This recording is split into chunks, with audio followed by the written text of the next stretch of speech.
thank you very much. It's an honor to have a friend of mine because we went through this together and got along very well for my entire period of time. So I knew him as a very young man. Now he's just a young man. And he's done a fantastic job. Mr. President, it's an honor to have you. Thank you. You're doing incredibly for your country. And we appreciate working with you because you want to stop crime, and so do we. And it's very, very effective. And I want to just say hello to the people of El Salvador and say they have one hell of a president. Okay, and I mean that, and I know him well. I know him as a very young man, Marco, even younger than you. You know, he started pretty young. He'll always be younger. Young at heart. But I want to thank you for the great job you're doing. I appreciate it very much. Thank you. Well, it's an honor to be here in the Oval Office with the President and leader of the free world. We're very happy, and we're very eager to help. We know that you have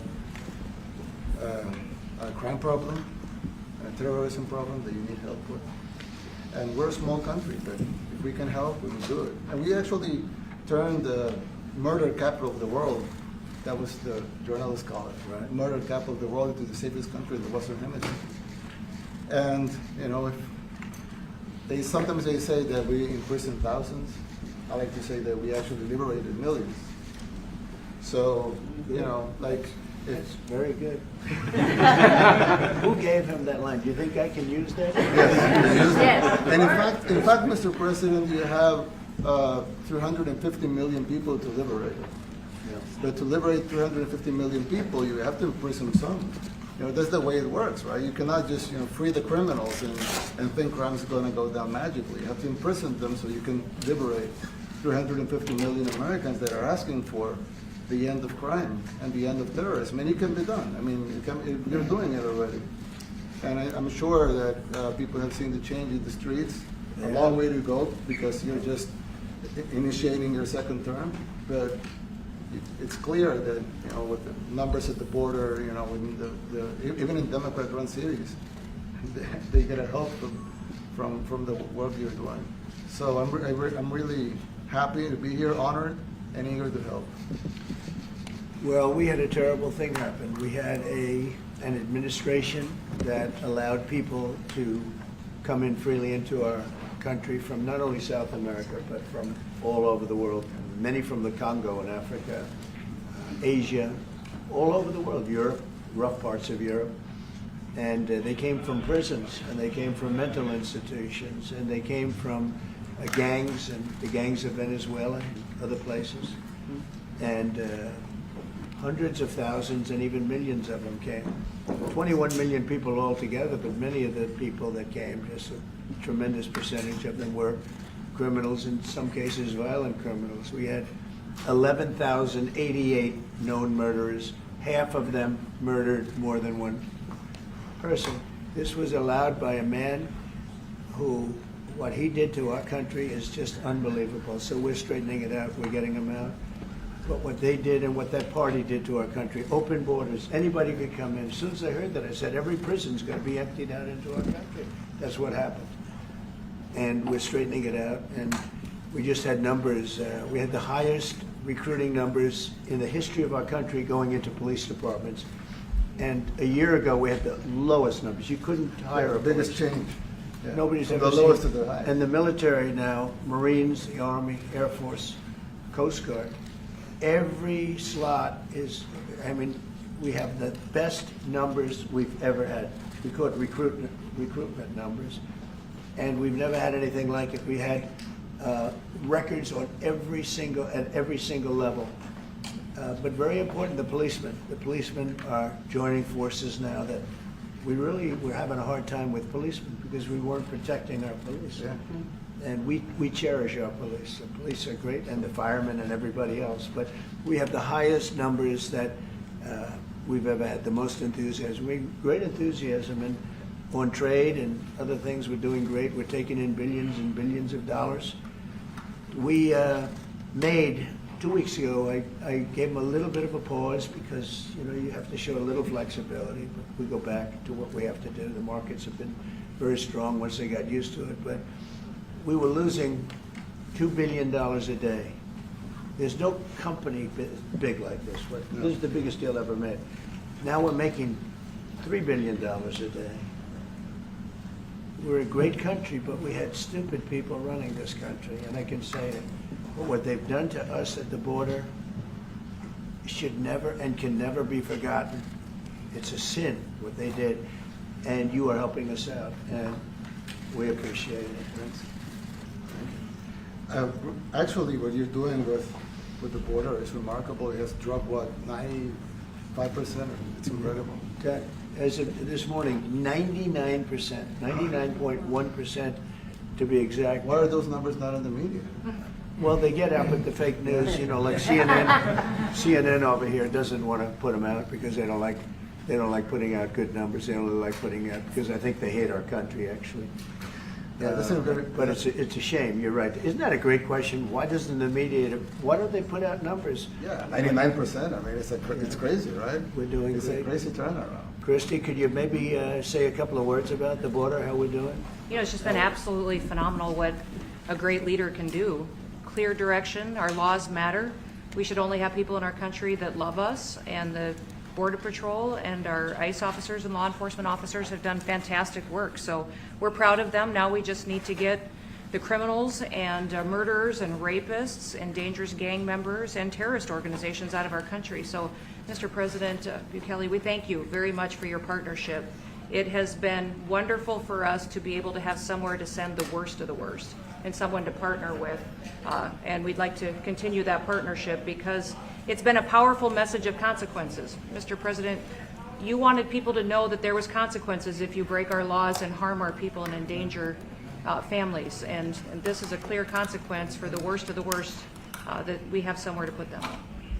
Thank you very much. Yeah, we even had this gang member from Venezuela, one of the ones you sent, and we interviewed him just to get some information, etc. from them. And he said, "Oh, well, I got arrested 6 times, but they released me the 6 times, so I should be released again." And then I said, "Well, what's the last thing you do?" And he said, "Well, I shot a cop in the leg, but I didn't kill him. I just shot him in the leg." And we're like, this guy was arrested 6 times here in the United States, 6 times. He was released 6 times, and in the he was released 5 times, and the last time he was sent to El Salvador, right? So he's not getting released. But the last time he shot a cop, actually, and he shot him in the leg. So these are, like you said, there's something broken. It's the liberal establishment. But they're not running things anymore in this country, and we're run by, and I don't say conservative, I don't say anything, we're run by people with great common sense. Yeah, common sense. Because it's all common sense. Yeah. It's not liberal conservative, it's common sense. Exactly. And, do you allow men to play in women's sports? Do you allow men to box your women and box? Because I know you have a lot of boxing. That's violence. That's abuse of a violence woman. against women. It's abuse of a Totally. woman. But we have people that fight to the death because they think men should be able to play in women's sports. And some of those sports, it wouldn't matter much, but it still matters. But some of them are very dangerous for women. Some years ago, like you said, a decade ago or so, women rights movements were pressuring so that we enacted specific laws to avoid men abusing women. And I think those laws were great because there were a lot of men abusing women. But now some of the same people are trying to backtrack on that and actually trying to make new laws allowing men to abuse women in sports. So actually that doesn't make sense.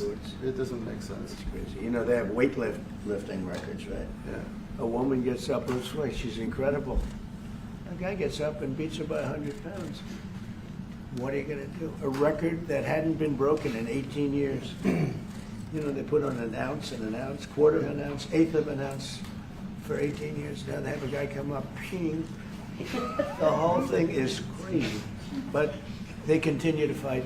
And I don't like talking about it because I want to save it for just before the next election. I said to my people, don't even talk about it because they'll change. And but I watched this morning, there was a congressman fighting to the death for men to play against women in sports. And you say to yourself, why? What are they doing, right? What are they doing? But your country's not too big in that. No, of course not. We're big in protecting women. Good. That's right. It's a very important form of protection, too. And as you can see, most of my cabinet are women, so. That's impressive. Yeah. That's why you're And running. they're not DEI hires or anything. They're They can just be great at what they do. Right? That's right. This is very impressive. Yeah, This no. is a first. We've had women, but we've never had 3 of them right here. That's 4 and 3 And men. look at what we have. You guys feel a little bit mistreated? That's good. I like it. We've been advanced. I've been very advanced in that regard too. We have Pam, who's been so Yes, I know. fantastic. And Christy, and the most powerful woman they say I anywhere. know, exactly. She's rated. They're all afraid of her. Susie Wells, they say, oh, she's tough. Yeah. Most powerful woman in the world, according to magazines. What do I know? Yes. But I think she probably is. Yeah, she probably is. Yeah, she probably is. Congratulations. And you know, Stephen has done such a great job. Thank you, sir. We have great people. Very famous too. But we love working with him. He really lets them have it, right? Yeah, exactly. There's no games. No. It's very good. He knows.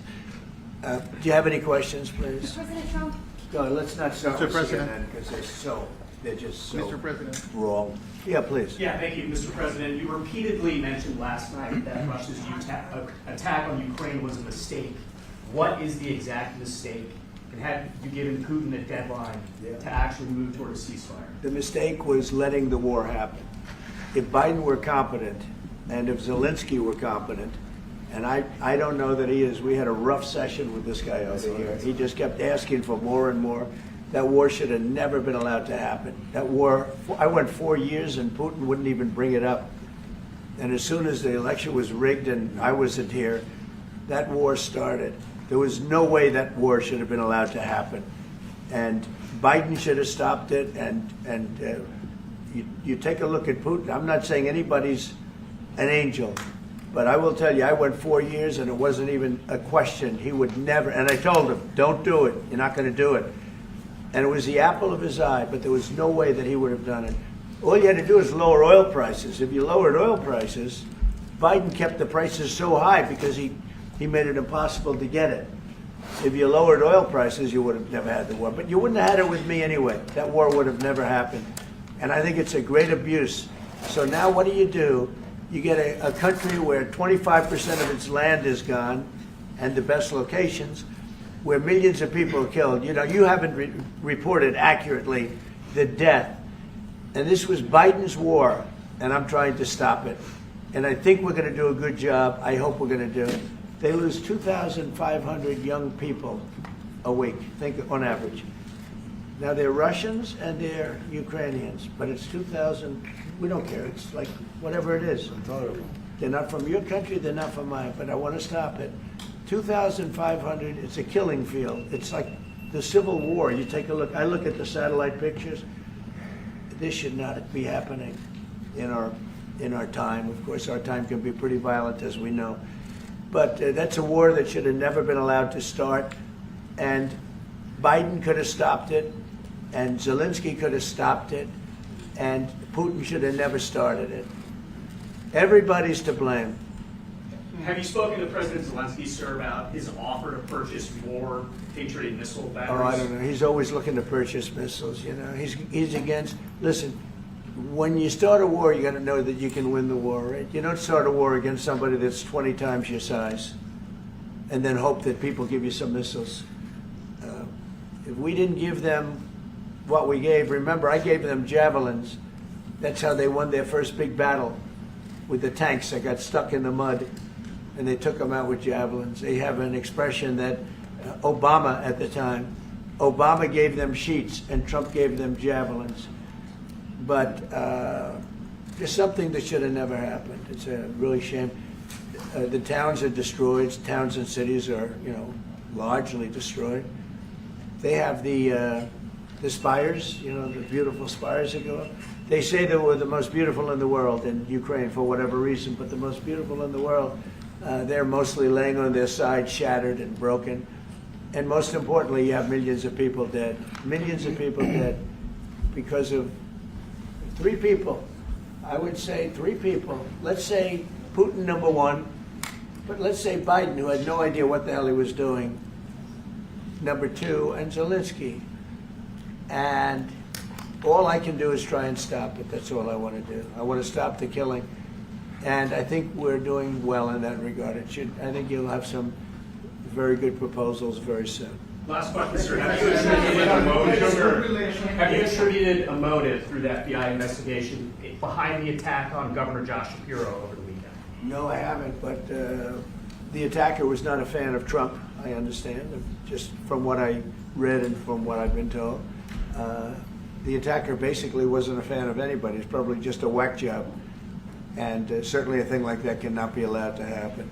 Is your good relation with President Bukele the best guarantee that this time you won't terminate the temporary I have protected a status? great relationship with this man. nationals of El Salvador? I have the best relationship with him. We've known each other. I've known him since he was a very young man, as I said, very, very young. And I was impressed. I said, look at this guy is. In fact, you sort of look like a teenager. You look like a teenager. I said, what I kind don't of know a if that's country good is or bad, this? Mr. President. He grew up well in the last 5 years. Do you support the extension for nationals of El Salvador under temporary support protected him. status? Do you plan to ask Presidente Bukele. Let's hear the question from this very low-rated anchor at CB. Thank you, Presidente President. Do you Bukele. plan to ask President Low Bukele rated. to help return the man who your administration says was mistakenly Which one is that? deported?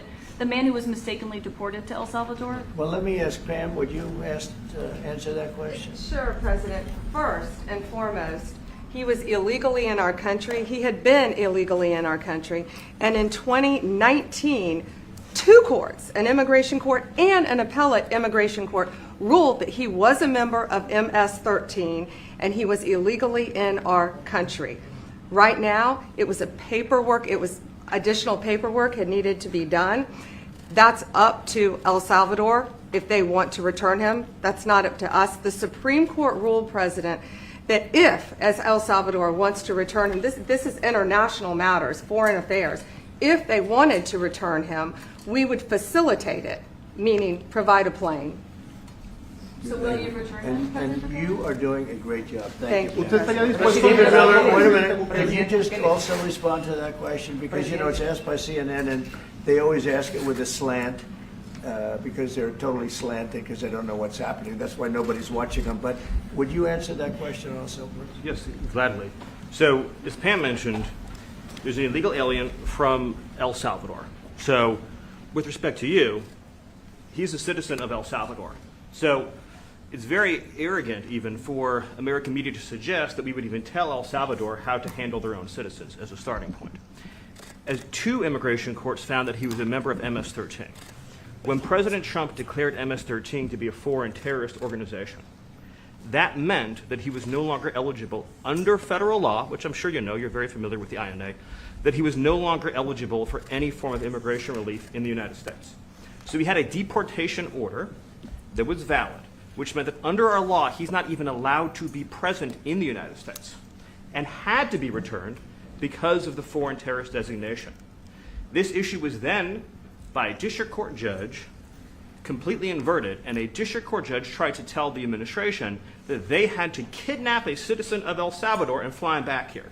That issue was raised to the Supreme Court, and the Supreme Court said the district court order was unlawful, and its main components were reversed 9-0 unanimously, stating clearly that neither Secretary of State nor the President could be compelled by anybody to forcibly retrieve a citizen of El Salvador from El Salvador, who again is a member of MS-13, which, as I'm sure you understand, rapes little girls, murders women, murders children, is engaged in the most barbaric activities in the world, and I can promise you, if he was your neighbor, you would move right away.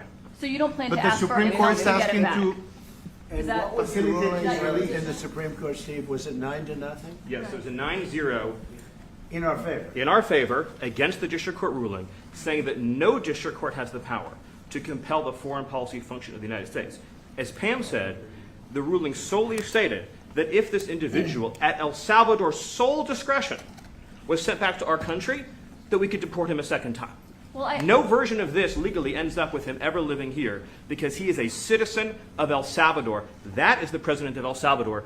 Your questions about it, per the court, can only be directed to him. I asked ¿Usted lo President liberaría, Bukele, what is Presidente your- Bukele? can President Bukele weigh in on this? Do you plan to return him? Well, I'm supposed you're not suggesting that I smuggle a terrorist into the United States, right? It's I mean, always how can I smuggle, how can I return him to the United States? Like, I smuggle him into the United States, or what do I do? Of course, I'm not gonna do it. It's like, the question is preposterous. How can I smuggle a terrorist into the United States? I don't have the power to return him to the United States. But you can release him inside El Salvador. Yeah, but I'm not releasing, we're not very fond of releasing terrorists into our country. We just turned the murder capital of the world into the safest country of the Western Hemisphere, and you want us to go back into releasing criminals so we can go back to being the murder capital of the world? No, that's not going to happen. Well, they'd love to have a criminal, released into our I mean, there's a fascination. They would love it. Yeah. They're sick, these are sick people. Marco, do you have something to say about Yeah, I mean, Stephen outlined it. I don't understand what the confusion is. This individual is a citizen of El Salvador. He was illegally in the United States and was returned to his country. That's where you deport people, back to their country of origin. Except for Venezuela, that wasn't refusing to take people back, or places like that. I can tell you this, Mr. President. No, the foreign policy of the United States is conducted by the President of the United States, not by a court. And no court in the United States has a right to conduct the foreign policy of the United States. It's that simple. End of story.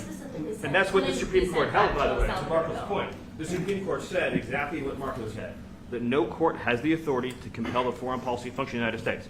We won a case 9-0, and people like CNN are portraying it as a loss, as usual, because they want foreign terrorists in the country who kidnap women and children. But President Trump, his policy is foreign terrorists that are here illegally get expelled from the country, which, by the way, is a 90-10 issue.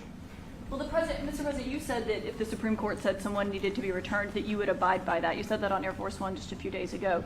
And they said that it must be facilitated. Why don't you just say, isn't it wonderful that we're keeping criminals out of our country? Why can't you just say that? Why do you go over and over, and that's why nobody watches you anymore? You have no credibility. Please, go ahead. President Trump, thank you so much. How many illegal criminals are you planning on exporting to El Salvador? And President Bukele, how many are you willing to take from the U.S.? As many as possible. And I just asked the president, it's this massive complex that he built, jail complex. I said, can you build some more of them, please? As many as we can get out of our country that were allowed in here by incompetent Joe Biden through open borders. Open borders.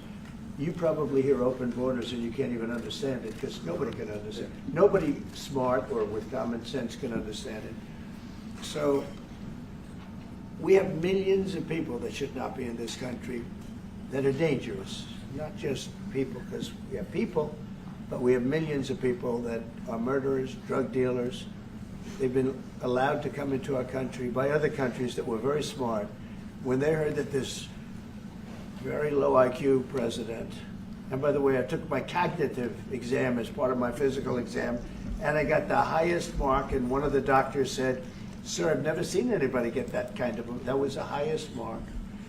I hope you're happy with that, although they haven't been bugging me too much to take a cognitive, but I did do my physical and it was released. I hope you're all happy with it. I notice there's no question, so probably you are. But the cognitive, they said to me, sir, would you like to take a cognitive test? I said, did Biden take one? No. Did anybody take one? No, not too many people took them. I said, what about Obama? Did he take one? No, he didn't take one either. I said, let me be the only one to take one. But I've actually taken them 3 times already. I like taking them because they're not too tough for me to take.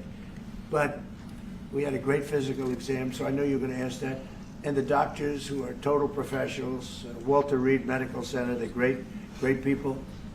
And I visited a soldier that was badly wounded, incredible soldier, lost his leg, and spent a lot of time with him. I mean, great with his mother. And it was really a very great thing. They do a phenomenal job. I just want to say, Walter Reed, I was there for, 5-6 hours. You were there with me. But I took a full physical, and it came out perfecto, so that's good. That means you've got me for a little longer. Would the U.S. be willing to pay for those facilities to be opened if new ones were going to be built? I'd do something. We'd help them out, yeah. We help them. They're great facilities. very strong facilities, and they don't play games. I'd like to go a step further. I mean, I said it to Pam. I don't know what the laws are. We always have to obey the laws, but we also have homegrown criminals that push people into subways, that hit elderly ladies on the back of the head with a baseball bat when they're not looking, that are absolute monsters. I'd like to include them in the group of people to get them out of the country, but you'll have to be looking at the laws on that, Steve, okay? How essential is it for you guys to be locking up these prisoners? And do you think more presidents should follow suit like you guys as far as taking a hard stance on crime here in the United States? Well, I do. I think everybody has to. I mean, the president said it better than anybody. He said, you know, you have liberty and you have to have liberty, but to have liberty, not everybody is going to be good. And, you know, some are bad because they're sick. They're mentally deranged. They're bad. Why do you think Then you have to take them, if you're going to have a country, you're going to have to take those people out. And we've been doing that. But this was like an unforced error, they would call it, where we had people that may hate our country, or maybe they're just stupid people. I think they're probably stupid people more so. A lot of people said they did it for the vote. But I did better with Hispanic people than they did, because they always use Hispanic. I did better. You people love me. I saw my poll numbers in your country up through the roof, right? 91%. Some people think they do it for the vote. But they don't have to do it for the vote. They cheat, you know, they're professional cheaters. That's about the only thing they do well. So we just have had a great relationship, and it's become bigger because of a strange thing that happened. You know, I came back. We had no war in Ukraine. We had no we had no October 7th Middle East problem. We had nothing. We had no inflation. We didn't have the Afghanistan most embarrassing moment in the history of our country. The Afghanistan, not withdrawing, because I would have been out. You know, I had it all set to bring people out with dignity and pride. That was the worst, most embarrassing moment in the history of our country, Afghanistan. We didn't have any of that. You wouldn't have had the war with Russia, Ukraine. You wouldn't have had the Middle East problem because Iran was broke. They had no money because we had secondary sanctions on and lots of other sanctions. And now every single thing, got a problem with Iran, but I'll solve that problem. That's almost an easy one. We got to solve a war that should have never started, Ukraine and Russia, and we'll get that solved. And we have to solve problems, and we already solved inflation. You know, if you look at the numbers are incredible, actually. Stock market's up, and we're not letting other countries take advantage of this country like they have for the last 40 years. So thank you very much. You have a question, please? Yes, Mr. President, thank you so much. You scored another major investment win this morning when NVIDIA pledged to build its AI supercomputer, the first time ever, right here in the United States. Thank you. That's a question I like. That's true. What is your reaction to this announcement, sir, and how will this positively benefit Americans across the entire country? Well, it's one of the biggest announcements you'll ever hear, because NVIDIA, as you know, controls that almost the entire sector, which is one of the most important sectors in the world, between chips and semiconductors and everything else. And they're the biggest. And the other biggest we already have coming in is spending $300 billion, as you know. They announced 2 weeks ago. But NVIDIA is so highly respected. And this was an announcement that a lot of people, I knew it was going to happen, but not to the extent that it happened. It's big. And the reason they did it is because of the election on November 5th and because of a thing called tariffs. As I say, the most beautiful word in the dictionary. After love, God, relationship. The press actually hit me and said, tariff is the most beautiful word in the dictionary. What about family, love, God? So I got hit even on that. You understand? I said, okay. So now I say it's my 5th most favorite word, because they get you on anything. But that NVIDIA, it's one of the great companies of the world, modern, super modern companies, controls segments that nobody, you know, sort of controls the world in a sense, and they're coming in here in the biggest way with hundreds of billions of dollars. Not like millions of dollars, hundreds of billions of dollars, and I'm honored by it. And I want to thank Jensen and all of the people that we deal with. They're great people. They're brilliant people. And without tariffs, they wouldn't be doing it. Okay? Thank you very much. Yeah, Are please. you considering additional sanctions against Russia after their latest attack? And do you have an update on the rate and when you might announce Well, I semiconductor already tariffs? have sanctions on Russia. I put them there. If you remember, Nord Stream 2, that's the big pipeline that goes through Europe. I stopped it. That's Russia's pipeline, the largest pipeline, I think, in the world, goes to Germany. And I stopped it. And when Biden came in, he approved it. And then they say, oh, I'm friendly with Russia. No. Putin said, you know, if you're my friend, I'd hate to see you when you're my enemy. I stopped the biggest economic job they ever had. I stopped it cold, right? It was dead. You know that, right? And Biden came in and he immediately approved it. What was that all about? And it's a pipeline that takes care of a lot of the needs. Now, you know, it was a very controversial thing, but I stopped it, and Biden approved it. Question? On tariffs, No, not do you. have an Not update today on potential semiconductor tariffs and potentially pharmaceuticals? What? Semiconductor tariffs and potentially pharmaceuticals? Pharmaceuticals we're going to do. We don't make our own drugs, our own pharmaceuticals. We don't make our own drugs anymore. The drug companies are in Ireland and they're in lots of other places, China. And all I have to do is impose a tariff. The more, the faster they move in. The higher the tariff, it's very simple. It's inversely proportional. The higher the tariff, the faster they come. And yeah, we're going to be doing that. That's going to be like we have on cars. We have, as you know, a 25% tariff on cars. We have a 25% tariff on steel and aluminum. And that's what that category fits right now. Do you have a percentage in mind and a timeline? I have a timeline, yeah, not too distant future. And we're doing it because we want to make our own drugs. We're doing it because we want to make our own steel and aluminum, lumber, other things. And they're all coming in. We have record numbers, $7 trillion. Since I announced, like a month and a half ago, since I came in, we have over $7 trillion being invested in the country. We didn't have $1 trillion. We didn't have $500 billion for some of these guys. They didn't know what the hell they were doing. So we have the largest investment that we've ever heard of, and we're only 2 months in. And that'll continue at levels that you've never seen before. It's what's going to happen. And even the stock market's up today. It's we also had, you know, we a lot of people didn't say it the way it was. We had the largest gain in the stock market in history on every single category last week. That was a nice game because we get a little hit because people didn't understand the power of our country economically if you use it right. Do you have something to say on that, JD? Yes, sir. I mean, look, for 40 years we have lost manufacturing capacity. Workers have seen their wages stagnate. And some of the most critical things that we need, from the pharmaceuticals, the drugs that we give to our children, the antibiotics that we give to our kids, to the weapons that we actually need to fight a war, if God forbid we had to fight a war, we don't make enough of that stuff. And so President Trump ran explicitly on changing that.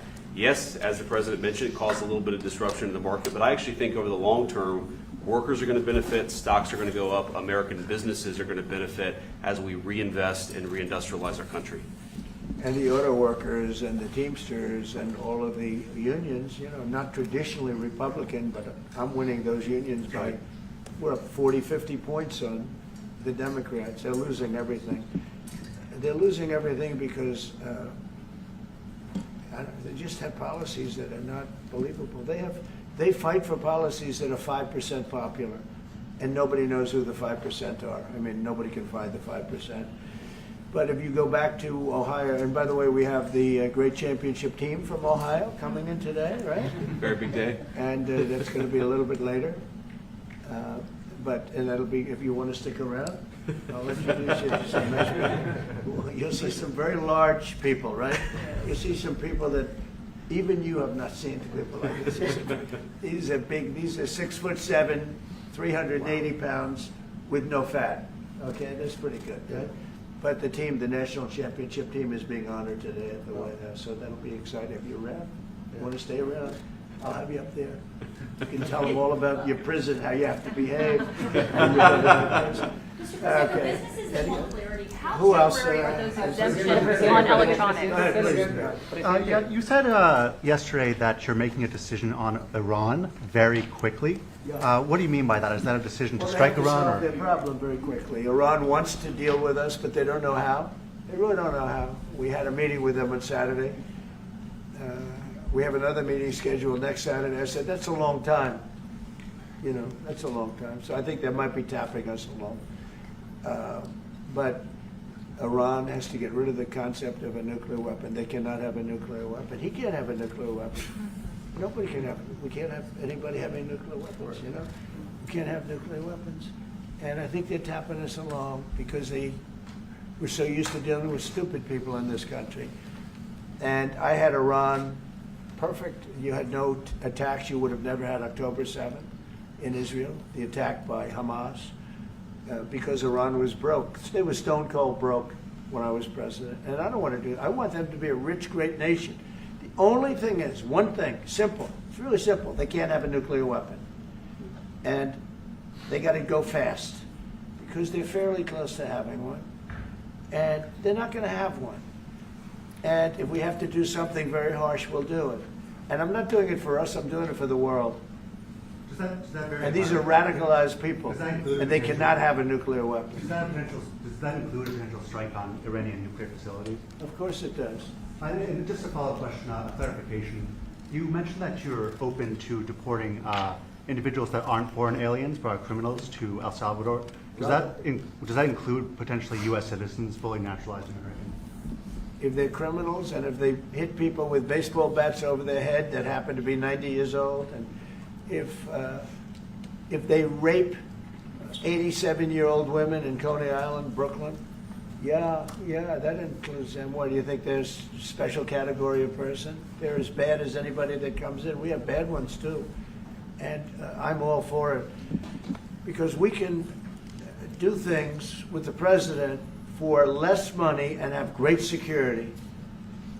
And we have a huge prison population. We have a huge number of prisons, and then we have the private prisons, and some are operated well, I guess, and some aren't. But he does a great job with that. We have others that we're negotiating with too. But no, if it's a homegrown criminal, I have no problem. Now, we're studying the laws right now. Pam is studying. If we can do that, that's good. And I'm talking about violent people. I'm talking about really bad people. Really bad people. Every bit as bad as the ones coming in. And I made the statement when I heard about this a long time ago now, 4 years ago. When I heard that this guy was having open borders, I said every single criminal from all over the world is going to be dumped into our country. And that's what happened. Jails. The jails of the Congo were emptied out. The jails of Venezuela were emptied out. And you know what happened? Their crime went way down. But now Venezuela has other problems. You know what the problem is? They have no money. Yeah. Because I shut off their oil, and we put secondary tariffs because they're not doing what's right over there. They know what to do. We spoke to them. I spoke to them. They know what to do. But they have no money. Venezuela has no money. But Iran had no money. And Iran behaved so beautifully. And then Biden took all those secondary tariffs and tariffs on.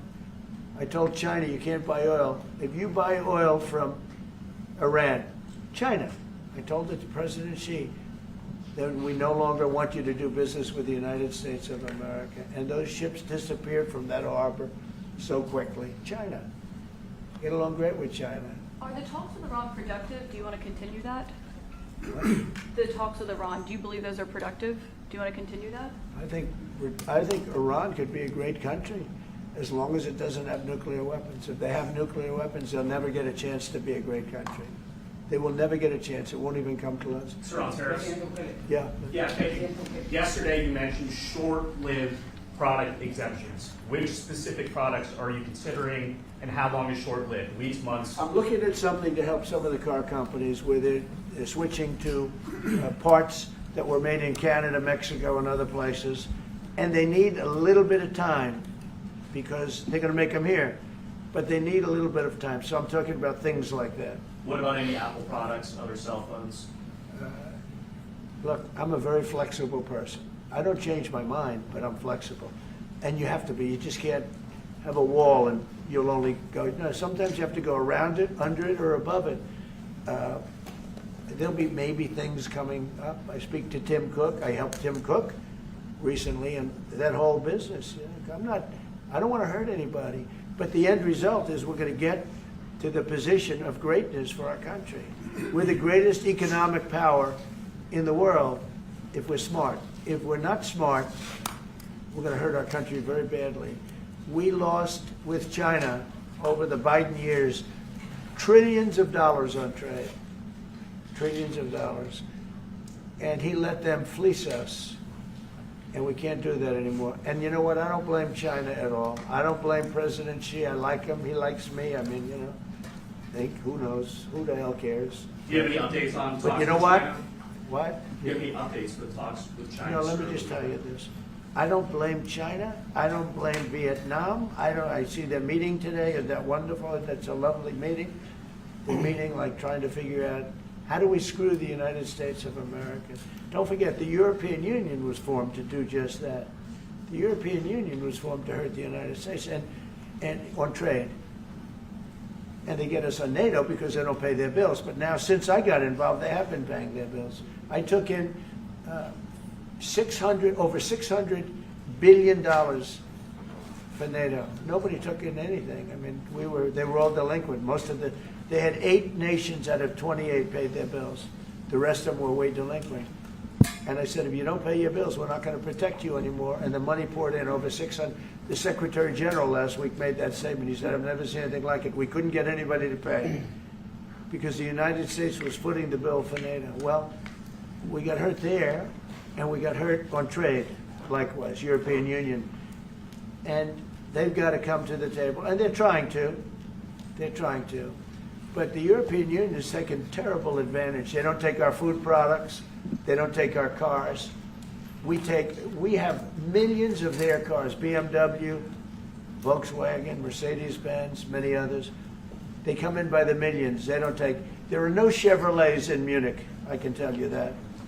I said to Angela Merkel when she was there, as she was letting millions of people infiltrate Germany, which was not so good from, we would call them illegal immigrants, but she made them legal. But I said to her, and I get along with her very well, I said, how many Chevrolets do we have in Munich or Frankfurt? Why, none, Donald, none.